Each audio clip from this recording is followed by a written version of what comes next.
Wala nang kawala si Kim dahil mukhang totohanin na ito ni Paolo Avellino.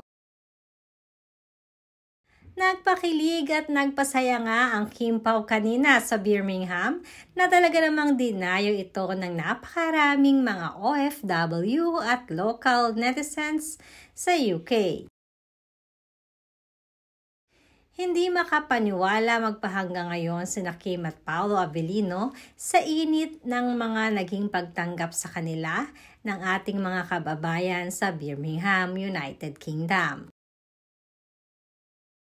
Pagpapahayag ni Kim, hindi rin di umano nila inasahan na magiging click ang kanilang love team ni Paolo.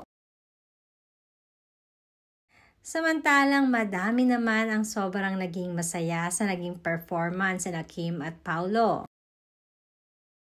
Dagdag nga ang kilig sa mga bawat banat nilang dalawa. Mga kulitan at palitan ng mga punchline na sadyang ikinakilig ng mga Kim Pao fanatics.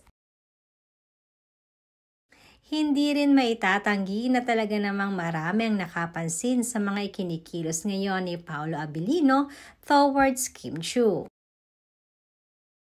Ayon nga sa mga netizens, sadyang mukhang wala nang kawala itong si Kim kay Paolo dahil talagang mukhang totohanan na nga ito.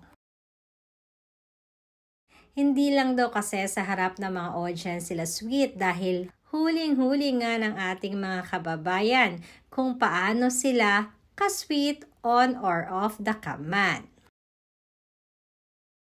Sorpresa din di umano para sa kanila ang mga naging gestures ni Paolo bilang kilala naman natin siya na tahimik lamang na tao. Subalit iba pala itong si Paolo kapag nagmahal.